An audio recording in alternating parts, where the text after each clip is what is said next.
Hi, Elgin Ward family. Welcome to another quick YouTube Sunday School review. It's Happy Friday. I hope you guys have had a great week.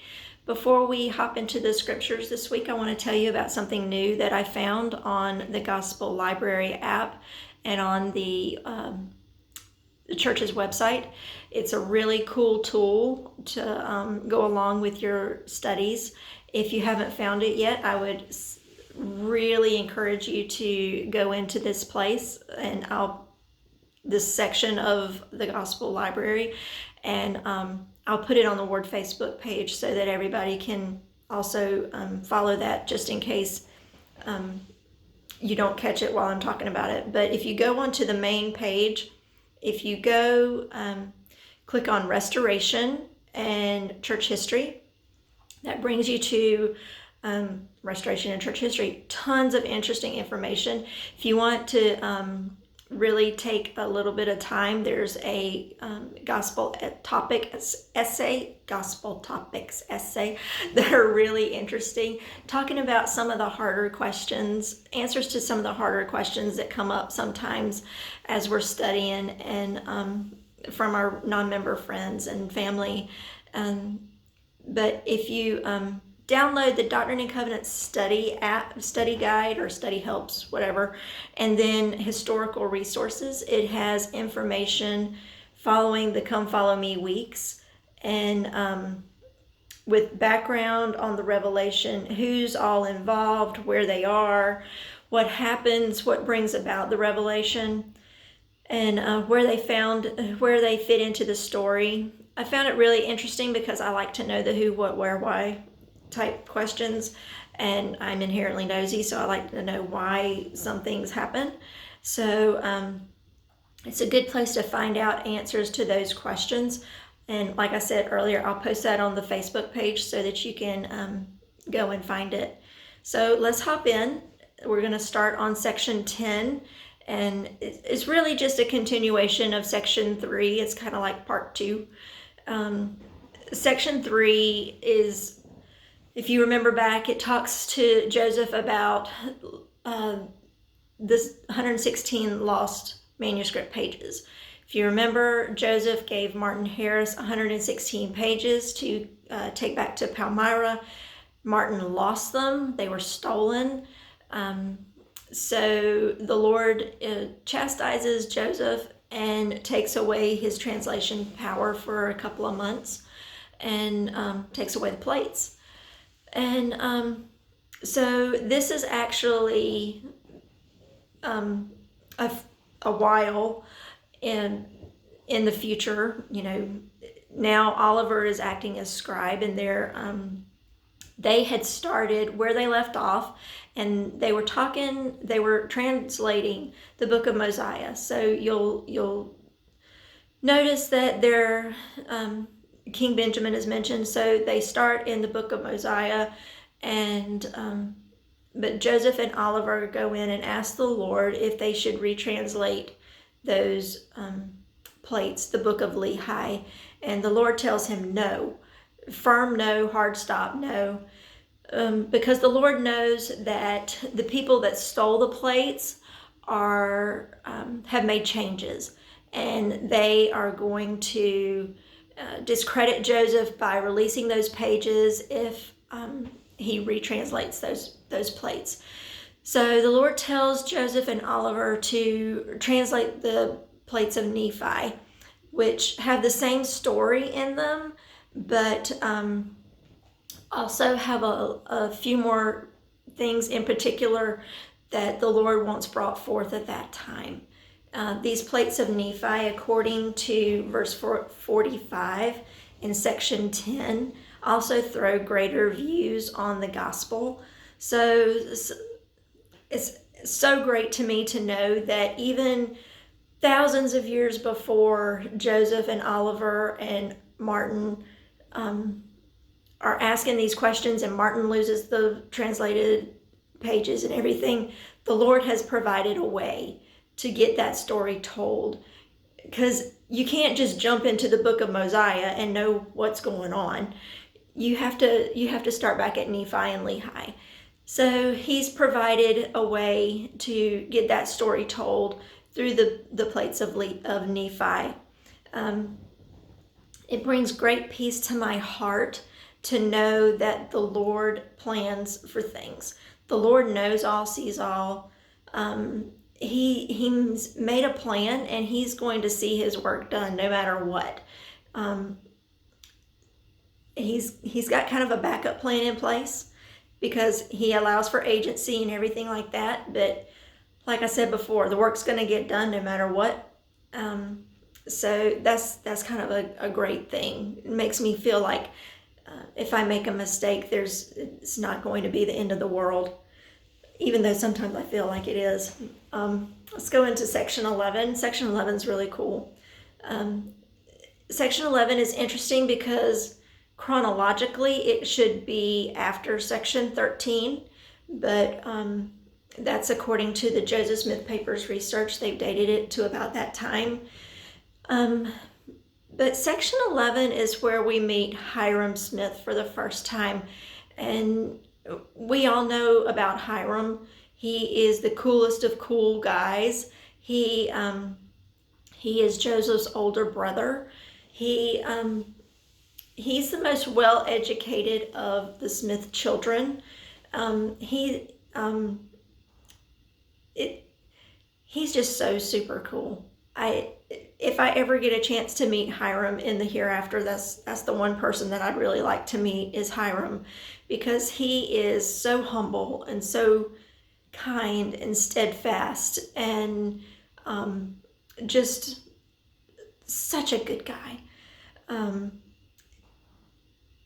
Hyrum was one of the 8 witnesses to the Book of Mormon. Eventually, he becomes patriarch of the church. He is martyred with Joseph at Carthage. And John Taylor, who was a witness to the martyrdom, and later he's the 3rd president and prophet of the church, he says of Hyrum, quote, "If ever there was an exemplary, honest, and virtuous man, an embodiment of all that is noble in the human form, Hyrum Smith was its representative," end quote. We see tons and tons and tons of Hyrum this year, so it's interesting to see him at the beginning when it all begins. So Hyrum comes to Joseph in Harmony, and he wants to be involved. He wants something to do. He wants to go out and preach. He wants to tell people all about what his brother is doing, and he goes to Joseph to go to the Lord and ask the Lord, what can he be doing at this point? And the Lord tells him to wait. And that is such a hard answer to get, to say, I'm ready for this, I'm ready. And the Lord says, no, not quite yet. Wait just a minute. But section 11, verses 8 through 26, super great scriptures. They're my favorites this week. Couldn't pick just one.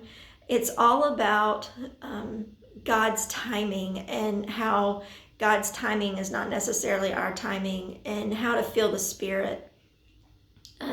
It's like God is talking to us in our own space and into our own lives. He's injecting himself into our story. The Lord tells Hyrum to wait, but in the waiting, this is what you need to do. Hyrum needs to learn the word. He needs to learn to recognize the Spirit. He needs to keep the commandments, assist Joseph, wait until he's called to preach, appeal to the Spirit, cleave to the Lord, be patient. My favorite that advice from the Lord to Hyrum is hold your peace. So he needs to just kind of stay still for just a few little bit, and then the Lord will say, okay, and now it's time. It's so hard to hear those not yet or wait just a little while answers to prayers.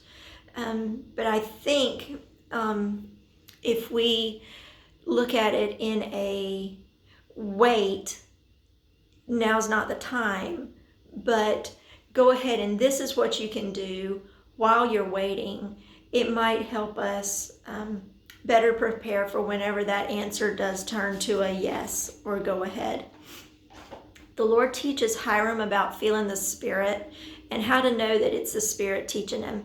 Such a great topic to go over with our kids and to go over as an adult sometimes, because we have those questions saying, hey, is this the Spirit talking to me? Is it just a passing thought? Is it my conscience? Is it whatever? The Lord puts it out for Hiram in those verses, and he tells Hiram how to recognize the Spirit. And it's, does it lead you to do good? Whatever this thought is in your mind, does it lead you to do good? Does it lead you to do just actions or righteous actions? Does it lead you to walk humbly? Does it lead you to judge righteously? Does it enlighten your mind? Does it bring you joy? If it does, is any one of those answers can be yes, and it's going to be the Spirit. The Lord is speaking in a still small voice. It's never a lightning bolt from heaven. The sacrament prayers tell us that the Lord's Spirit will always be with us. It's not at 3 o'clock on Tuesday or at 9 o'clock on Friday or at the drive-thru at McDonald's or whatever, or only at church. It's an always thing. It's not, the Lord doesn't withhold his Spirit from us whenever we're doing what we need to be doing. It brings me joy to know that the Spirit is always there, that all good things that come through my mind are the Spirit, and I need to listen and to do those things, whether it's, picking up an extra gallon of milk or calling somebody from church or doing something just totally random, like, I don't know, baking cookies or whatever. But I need to act on those things because it usually is the Spirit. Because if it's doing something good and it brings you joy, then yes, go ahead and do it. It's not going to hurt.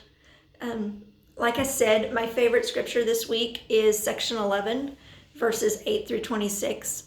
I'm not going to read all those because that's just way too much. It's a great, great, great thing to learn how in the waiting that there's still work to be done. And sometimes that waiting leads us to great things, to know how to feel the Spirit, to see how the Lord is teaching us and preparing us to be better people and to be more Christ-like. I hope you guys are enjoying reading about church history and Doctrine and Covenants. I know sometimes it's hard because this is a book without really a story to it.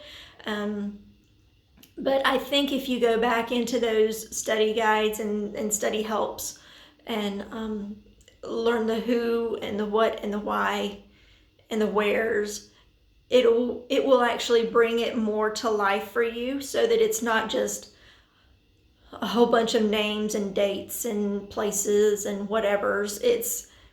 This is Joseph, this is Oliver, this is Emma and Lucy, and just all these wonderful people that we're going to get to know this year, and to learn how it all started, where our culture comes from as a church.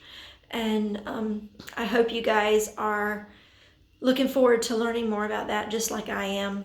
So I will see you next week. I hope you guys have a great week.